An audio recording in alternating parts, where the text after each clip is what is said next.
ಸ್ವಾಮಿ ಜಗದ್ಗುರುಗಳೇ, ಈ ಟಿ ತಿಮ್ಮ ಅಣ್ಣನ ಗಾಡಿ ನಿಮ್ ಫೋಟೋ ಹಾಕವಣೆ. ಬಾಡಿಗೆ ಸಖತ್ ಸಿಗ್ಬೇಕು. ನಂಗೂ ಬಗ್ಗಿಸು, ಸಖತ್ ಸಿಗ್ತೈತೆ. ಎತ್ ಅಪ್ಪ ಅಮ್ಮನ ಫೋಟೋ ಹಾಕು, ಬಾಡಿಗೆನೂ ಜಾಸ್ತಿ ಸಿಗುತ್ತೆ, ಒಂದಿನ ಗಾಡಿನೇ ನಮ್ದಾಗುತ್ತೆ. ಅದನ್ನ ಬಿಟ್ಟು ಈ ಕಳ್ಕಾವಿ ಗುರು ಫೋಟೋ ಕೈ ಮುಗಿದ್ರೆ ಬಾಡಿಗೆ ಸಿಗೋದಿರ್ಲಿ, ಬಾಯಿಗೆ ಎತ್ತಿ ತುತ್ತು ಜಾರ್ ಬಿದ್ದೋಗುತ್ತೆ. ನನ್ನ ಮಗನೇ, ಹಂಗಾರೆ ಕಾವಿ ಬಟ್ಟೆ ಹಾಕೊಂಡ್ರಲ್ಲ ಕಳ್ರಯ್ಯ, ಒಳ್ಳೆ ಗುರುಗಳು ಇಲ್ವೇ ಇಲ್ವಾ? ಒಳ್ಳೆಯವ್ರು ಇಲ್ಲ ಅಂತ ಹೇಳಿಲ್ಲ ತಿಮ್ಮ, ಅಂತವ್ರು ಹೇಗಿರ್ತಾರೆ ಗೊತ್ತಾ? ಮನುಷ್ಯ ಮಧ್ಯೆ ಮನುಷ್ಯರಾಗಿರ್ತಾರೆ. ಪ್ರತಿಯೊಬ್ಬ ಮನುಷ್ಯನಲ್ಲೂ ದೇವ್ರನ್ನ ಕಾಣ್ತಾ ಜನಗಳು ಸೇವೆ ಮಾಡ್ತಾ ಇರ್ತಾರೆ. ದೇವ್ರ ತರ ವೇಷ ಹಾಕೊಂಡು ಮೆರವಣಿಗೆ ಮಾಡಿಸ್ಕೊಳ್ತಾ ಅರಮನೆ ಅಂತ ಬಂಗ್ಲಾ ಕಟ್ಕೊಂಡು ಸುಪ್ಪತ್ತಿ ಮೇಲೆ ಮಲ್ಕೊಂಡು ಬಂದವ್ರಿಗೆಲ್ಲ ಸೇವೆ ಮಾಡಿಸ್ಕೊಳಲ್ಲ. ಅಯ್ಯೋ ಅಂದವ್ರಿಗೆಲ್ಲ ಧೈರ್ಯ ತುಂಬಿ ನೆಮ್ಮದಿಯಾಗಿ ಬಾಳಕ್ ದಾರಿ ತೋರಿಸ್ತಾರೆ. ಗುರು ಕಾಣಿಕೆ ಮೊದಲು ಕೊಡುವಂತ ಹಣ ಕಿತ್ಕೊಂಡು ಕೈಗೆ ಬೂದಿ ಕೊಟ್ಟು ಕಳ್ಸಲ್ಲ. ತಿಮ್ಮ ನೋಡು, 5 ಲೀಟ್ರು ಕ್ಯಾನ್ ಅಲ್ಲಿ ಪೆಟ್ರೋಲ್ ಹಾಕ್ಸ್ಪೇರಿಡು. ಸರಿ ಗುರು. ರಾಜಪ್ಪ, ಕೃಷ್ಣಪ್ಪ, ನಮ್ ರಾಣಿಗೆ ತುಂಬಾ ಸೀರಿಯಸ್ ಆಗ್ಬಿಟ್ಟಿದೆ. ವೆಟರ್ನರಿ ಹಾಸ್ಪಿಟಲ್ ಕರ್ಕೊಂಡು ಹೋಗ್ಬೇಕು. ಯಾರಾದ್ರೂ ಬಂದ್ರಪ್ಪ? ರಾಣಿ ನಾಯಿ ನಿಮ್ ಭಾಗಕ್ಕೆ ಇದು ನಾಯಿ, ನನ್ನ ಭಾಗಕ್ಕೆ ಇದು ತಾಯಿ. ಬೆಳಗ್ಗೆಯಿಂದ ತುಂಬಾ ಒದ್ದಾಡ್ತಾ ಇತ್ತು, ಈಗ ತುಂಬಾ ಸುಸ್ತಾಗ್ಬಿಟ್ಟಿದೆ. ಯಾರಾದ್ರೂ ಬಂದ್ರಪ್ಪ? ಸುಬಣ, ವೆಟರ್ನರಿ ಆಸ್ಪತ್ರೆಗೆ ಹೋಗ್ತಾ ಇದ್ಯಾ? ಎಲ್ಲ ವಾಪಸ್ ಇಟ್ಕೊಂಡ್ಬರಕ್ಕೆ. ಅಲ್ಲ, ನೀನು ಮೆಕ್ಯಾನಿಕ್, ನಿನಗಷ್ಟು ತಲೆ ಬೇಡ. ಲಾರಿ ವ್ಯಾನು ಮನುಷ್ಯ ಮಾಡಿರೋದು, ಅದ್ರ ನಟ್ಟು ಬೋಲ್ಟು ಲೂಸ್ ಆದ್ರೆ ನಿನ್ನಂತ ಮನುಷ್ಯರ ತಾನೇ ನಾವು ಬರ್ತೀವಿ. ಹಾಗೆ ಈ ನಾಯಿ ದೇವರು ಸೃಷ್ಟಿ ಮಾಡಿರೋ ಪ್ರಾಣಿ, ಅದ್ರ ನಟ್ಟು ಬೋಲ್ಟು ಲೂಸ್ ಆದ್ರೆ ಯಾರ ಹತ್ರ ಟೈಟ್ ಮಾಡಿಸ್ಬೇಕು? ಪ್ರತ್ಯಕ್ಷ ದೇವರಾಗಿ ಆಶ್ರಮದಲ್ಲಿರೋ ಜಗದ್ಗುರುಗಳ ಕೈಯಲ್ಲಿ ತಾನೇ ಟೈಟ್ ಮಾಡಿಸ್ಬೇಕು. ಆ ಗುರುಗಳ ಆಶ್ರಮಕ್ಕೆ ಹೋಗಿ ಅವ್ರ ಕೈಯಾಗೆ ಒಂದ್ ಚಿಟಿಕೆ ಬಸ್ ಮಾರ್ಕ್ಸ್. 5 ನಿಮಿಷದಲ್ಲಿ ನರಳುತ್ತಿರೋ ನಿನ್ ನಾಯಿ ಪ್ರಾಣಿಯಾಗಿ ನಿನ್ ಕಾಲ್ ಲೆಕ್ಕತ್ತು. ನಿನ್ ನಾಯಾಣೆಗೂ ಅವನ್ ತಾಯಾಣಿಗೂ ಸುಬ್ಬಣ್ಣ, ನಿನ್ನೆ ಜಗದ್ಗುರುಗಳು ಒಂದು ಪವಾಡ ಮಾಡಿದ್ರು ಗೊತ್ತಾ? ರಾತ್ರಿ ಬಾರಿ ಸಿಡ್ಲು ಹೊಡಿತು ನೋಡು, ನೆಟ್ಟಿಗೆ ಇವ್ನ ನೆತ್ತಿಗೆ ಹೊಡೆದು ಸೀಳಿ 2 ಓಳಾಗೋಯ್ತು. ಮನೇಲಿ ಇವನ್ ಹೆಂಡತಿ ತಲೆ ಬೋಳಿಸ್ಕೊಂಡು ಗೋಳೋ ಅಂತ ಅಳ್ತಾವಳೆ. ಆ ಗೋಳ್ ನೋಡಕ್ಕಾಗದೆ ನಾನೇ ಹೆಣಾನ ಕಂತೆ ಹೊತ್ಕೊಂಡೋಗಿ ಜಗದ್ಗುರು ಮುಂದೆ ಇಟ್ಟೆ. ಎಡಗಾಲಲ್ಲಿ ಒತ್ತು 2 ಓಳ್ನ ಒಟ್ಟಕ್ಕೆ ಸೇರಿಸಿ ಇವನ್ ಹೆಣದ ಬಾಯಿಗೆ ಒಂದು ಬೊಕ್ಸೆ ಬೂದಿ ಹಾಕಿದ್ರು. ಮಗ ಒಳ್ಳೆ ಗೂಳಿ ಮರಿತರ ಎದ್ದು ನಾನು ಹಿಂದೆ ಬಂದ್ಬಿಟ್ಟ. ಮನೇಲಿ ಇವನ್ ಹೆಂಡತಿ ತಲೆ ತುಂಬಾ ಕೂದಲು ಬೆಳೆದ್ಬಿಟ್ಟೈತೆ. ಮೊದಲು ಸೊಂಟದವರೆಗಿದ್ದ ಜಡೆ ಈಗ ನೆಲನ ಗುಡಿಸ್ತಾ ಐತೆ ಅಲ್ವಾ ಕೃಷ್ಣಪ್ಪ? ಗುರುದ್ರೋಹಿ, ದೈವದ್ರೋಹಿ. ನೀನ್ ದ್ರೋಹಿ. ಸುಬ್ಬಣ್ಣನ ನಾಯಿ ನರಳುತ್ತಾ ಇದೆ, ವೆಟರ್ನರಿ ಆಸ್ಪತ್ರೆ ಕರ್ಕೊಂಡು ಹೋಗು ಅಂದ್ರೆ ಆ ಕಳ್ ಜಗದ್ಗುರು ಆಶ್ರಮ ಕರ್ಕೊಂಡೋಗಿ ಇದು ಬದುಕಿರುವಾಗಲೇ ಅದ್ರ ಬಾಯಿ ಬೂದಿ ಹಾಕಿಸ್ತೀನಿ ಅಂತೀಯಲ್ಲ, ನೀನ್ ಮಿತ್ರದ್ರೋಹಿ. ಸುಬ್ಬಣ್ಣ, ಆ ಕಳ್ಗುರು ಆಶ್ರಮ ಕರ್ಕೊಂಡೋಗಿ ನಾಯಿ ಸಾಯಿಸ್ಬೇಕಾ ಇಲ್ಲ ವೆಟರ್ನರಿ ಹಾಸ್ಪಿಟಲ್ ಕರ್ಕೊಂಡೋಗಿ ಬದುಕಿಸ್ಬೇಕಾ? ಎಲ್ಲಿಗಾದ್ರೂ ಸರಿ, ನನ್ ರಾಣಿ ಬದುಕಿದ್ರೆ ಸಾಕು. ಹಾಗಾದ್ರೆ ನನ್ ಜೊತೆ ಬಾ. ಗುಂಡು, ಆಶ್ರಮದ ಬೂದಿ ನಿನಗೆ ರುಚಿಕೊಂಡ್ರೆ ನೀನ್ ತಿನ್ನು, ಕಂಡ್ಕೊಂಡವ್ರಿಗೆಲ್ಲ ತಿನ್ಸೋಕ್ ಹೋಗ್ಬೇಡ. ಆಮೇಲೆ ತಿಂದು ಗತಿ ಕೆಟ್ಟವ್ರ ಶಾಪ ನೀನ್ ಮಾಂಸನ ಸುಟ್ಟು ಬೂದಿ ಮಾಡ್ಬಿಡುತ್ತೆ. ಜೋಪಾನ. ನೋಡ್ರು, ಜಗದ್ಗುರುಗಳ ಮನೆ ದೇವ್ರ ಮನೆ, ಅದು ನಿಂದಿಸಿದವನು ಯಾವತ್ತೂ ಉದ್ಧಾರ ಆಗಿಲ್ಲ. ನಮ್ಮ ಜಗದ್ಗುರುಗಳ ಪಾದಾನ ಹೇಳ್ತೀನಿ, ಈ ಸುಬ್ಬಣ್ಣ ನಾಯಿ ಆಸ್ಪತ್ರೆ ನೆಗದ್ ಬೀಳತ್ತೆ.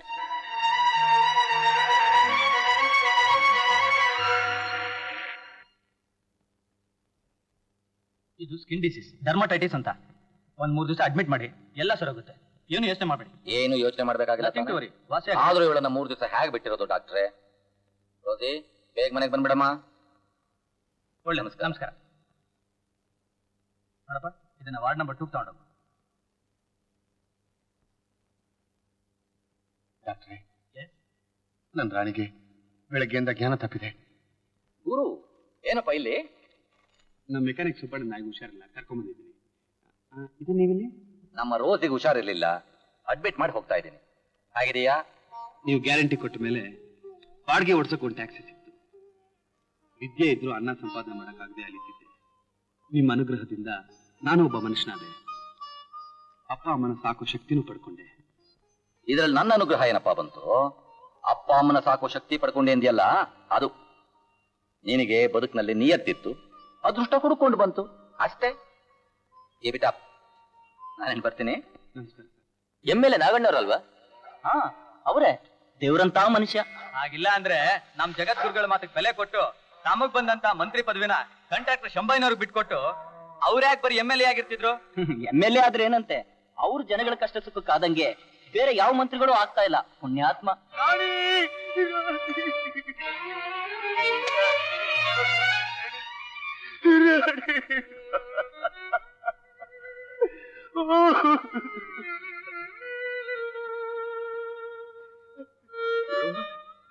ನನ್ ರಾಣಿ ಸತ್ತೋದ್ಲು, ನನ್ ತಾಯಿ ಸತ್ತೋದ್ಲು. ಸುಬ್ಬಣ್ಣ, ಸಮಾಧಾನ ಮಾಡ್ಕೊ. ನೋಡಿ, ಈ ನಾಯಿಗೆ ರ್ಯಾಬಿಸ್ ಅನ್ನೋ ಭಯಂಕರವಾದ ಅಂಟ್ರೋಗ ಅಟ್ಯಾಕ್ ಆಗಿದೆ. ಇದನ್ನೆಲ್ಲೂ ಸಿಟಿ ಒಳಗೆ ಹೂಳೋದಕ್ಕೆ ಹೋಗ್ಬೇಡಿ, ದೂರ ಎಲ್ಲಾದ್ರೂ ತಗೊಂಡು ಹೋಗಿ ಸುಟ್ಬಿಡಿ.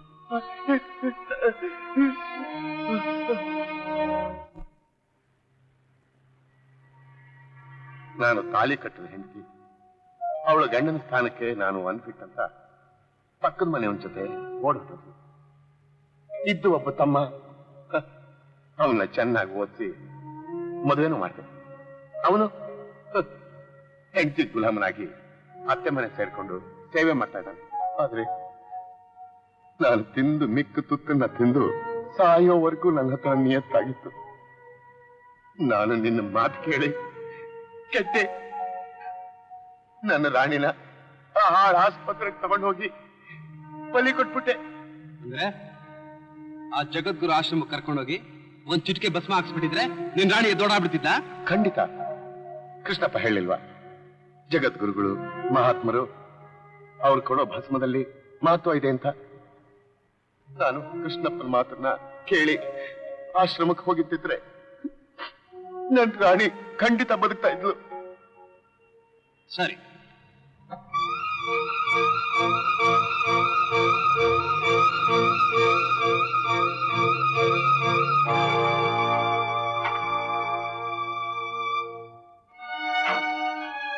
ಸುಬ್ಬಣ್ಣ, ತಡ್ಲಾಪುರಕ್ಕೆ ದೇವ್ರ ಗುಡಿ ಆಗಿರೋ ಜಗದ್ಗುರು ಆಶ್ರಮ ಇದೆ ಸುಬ್ಬಣ್ಣ. ಸತ್ತು ಮಲಗಿರೋ ನಿನ್ ರಾಣಿನ ಬದುಕಿಸುವಂತ ಭಸ್ಮ ಇಲ್ಲಿ ಸಿಗುತ್ತಾ ಕೇಳ್ ನೋಡು. ಖಂಡಿತ ಸಿಗುತ್ತೆ. ಕೃಷ್ಣಪ್ಪನ ಮಾತು ನಿಜವಾಗುತ್ತೆ. ಗುರುಗಳೇ, ಗುರುಗಳೇ, ಗುರುಗಳೇ, ಜಗದ್ಗುರುಗಳೇ. ಇದೇನು ನಾಯಿ ಸ್ಮಶಾನ ಅನ್ಕೊಂಡ್ಯಾ? ಇದು ಜಗದ್ಗುರುಗಳ ಆಶ್ರಮ. ನಾನಿದನ್ನ ಸುಡೋದಕ್ಕೆ ತಂದಿಲ್ಲ. ಗುರುಗಳ ಕೈಯಿಂದ ಒಂದ್ ಚಿಟಿಕೆ ಭಸ್ಮ ಹಾಕ್ಸಿ ನನ್ ರಾಣಿನ ಬದುಕಿಸ್ಕೋಬೇಕು ಅಂತ ಬಂದಿದ್ದೀನಿ.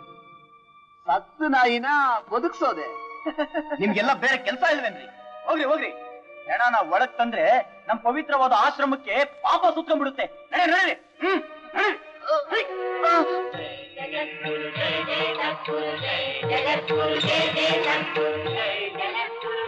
ಗುರುಗಳು, ಜಗದ್ಗುರುಗಳು. ಜವಾನನ ನಡವಳಿಕೆ ಯಜಮಾನನ ಯೋಗ್ಯತೆ ಹೇಳುತ್ತೆ.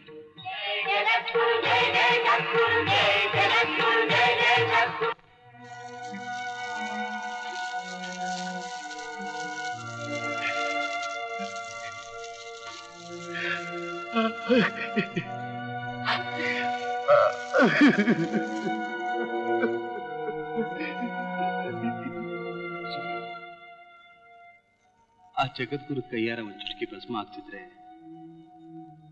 ನಿನ್ ರಾಣಿ ಬದುಕ್ತಿದ್ದ ಏನು? ನೀನೇ ಹೇಳಿಲ್ವಾ, ಜವಾನನ ನಡವಳಿಕೆ ಯಜಮಾನನ ಯೋಗ್ಯತೆ ಹೇಳುತ್ತೆ ಅಂತ. ಆ ಜಗದ್ಗುರುಗಳ ಕೈಯಿನ ಭಸ್ಮಕ್ಕಿಂತ ತನ್ನ ಬದುಕಿಗೆ ನಿಯತ್ತಾಗಿ ಬಾಳಿದ ನನ್ನ ನಾಯಿ ಬೂದಿಗೆ ಕಿಮ್ಮತ್ ಹೆಚ್ಚು. ನನ್ನ ನಾಯಿ ಬೂದಿಗೆ ಕಿಮ್ಮತ್ ಹೆಚ್ಚು, ಕಿಮ್ಮತ್ ಹೆಚ್ಚು.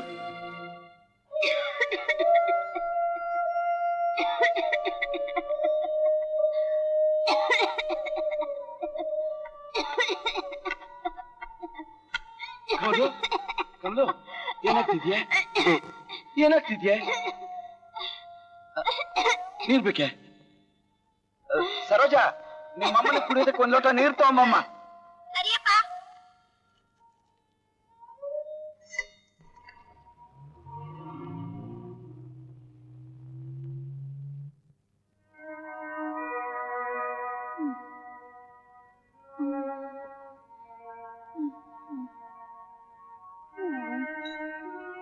ಡಾಕ್ಟರ್ ಬಂದಿದ್ರ?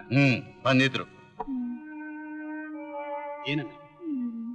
ಇಂಜೆಕ್ಷನ್ ಕೊಟ್ರು, ಔಷಧಿ ಮಾತ್ರೆಗೆ ಹೊಸ ಚೀಟಿ ಬರ್ಕೊಟ್ರು. ಮಾಮೂಲಿ 6 ತಿಂಗಳಿಂದ ಹೇಳ್ತಿದ್ರಲ್ಲ, ಇನ್ನು 15 ದಿವಸದಲ್ಲಿ ವಾಸಿ ಆಗ್ಬಿಡುತ್ತಮ್ಮ ಅಂತ. ಅದೇ ಮಾತು ಹೇಳಿದ್ರು. ತಮ್ಮ ಫೀಸ್ ತಗೊಂಡು ದಯ ಮಾಡಿಸಿದ್ರು. ಸರೋಜ, ಡಾಕ್ಟರ್ ಬರ್ಕೊಟ್ಟಿರೋ ಚೀಟಿ ಕೊಡು. ಅಣ್ಣ, ದಿನ ನೀನ್ ಔಷಧಿ ತರ್ತಾನೆ ಇದೆಯಾ? ಅಮ್ಮನ ಸ್ವಲ್ಪ ಕೂಡ ಹುಷಾರಾಗ್ಲಿಲ್ಲ. ಏನಮ್ಮ ಮಾಡೋದು?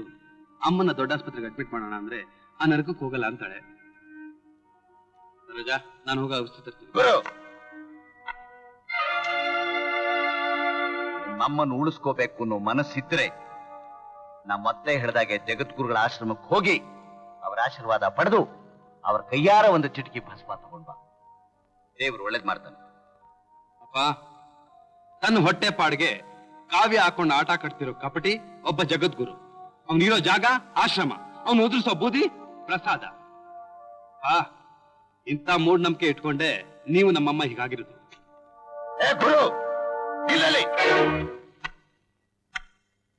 ಏನಂದೆ? ನಮ್ದು ಮೂಢನಂಬಿಕೆ, ನೀನು ಸರ್ವಜ್ಞ. ನಾನು ಸರ್ವಜ್ಞ ಅಂತ ಹೇಳಿಲ್ಲಪ್ಪ. ಮುಚ್ಚು ಬಾಯ್. ನಿನ್ನಂಥ ಪಾಪಿಗೆ ಕುರುನಂದಿಕನಿಗೆ ಜನ್ಮ ಕೊಟ್ಟೆ ನೋಡು. ಅದಕ್ಕೆ ಭಗವಂತ ನಮಗೆ ಈ ಶಿಕ್ಷೆ ಕೊಟ್ಟಿರೋದು. ಅದಕ್ಕೆ ಕಣೋ ನಿನ್ನ ತಂಗಿ ಗಂಡನ ಮನೆ ಬಿಟ್ಟು ತವ್ರ ಮನೆಗೆ ಬಂದು ಕಣ್ಣೀರಲ್ಲಿ ಕೈ ತೊಡೆ ಹಾಗಾಗಿರೋದು. ಅದಕ್ಕೆ ನಿಮ್ಮಮ್ಮ ನಾನು ಪಡಬಾರದ ಚಿತ್ರಹಿಂಸೆ ಪಡ್ತಾ ಇರೋದು. ಮುಚ್ಚು ಬಾಯ್. ಗುರು, ಸರ್ವನಾಶ ಆಗೋಕ್ ಮುಂಚೆ ಎಚ್ಚೆತ್ಕೋ. ಡಾಕ್ಟ್ರು ಔಷಧಿ ಇದ್ರೊಳಗೆ ನಂಬಿಕೆ ನನಗಿಲ್ಲ. ನಾನು ಜನ್ಮ ಕೊಟ್ಟ ತಂದೆನೋ ನಂಬಿಕೆ ನಿನಗಿದ್ರೆ ಈ ಗುರುನಿಂದೆ ಮೊದಲು ಬಿಟ್ಕೊ. ಆ ಪ್ರತ್ಯಕ್ಷ ದೇವರನ್ನು ಕಂಡು ಅವರ ಕೈಯಾರ ಭಸ್ಮ ತಗೊಂಡ. ನಾನು ಕುಂಟ ಕಡೋ, ಇಲ್ಲದೆ ಹೋಗಿದ್ರೆ ನಾನ್ ನಿನ್ನನ್ನು ಇಷ್ಟೊಂದು ಕೇಳ್ಕೊತಾ ಇರ್ಲಿಲ್ಲ.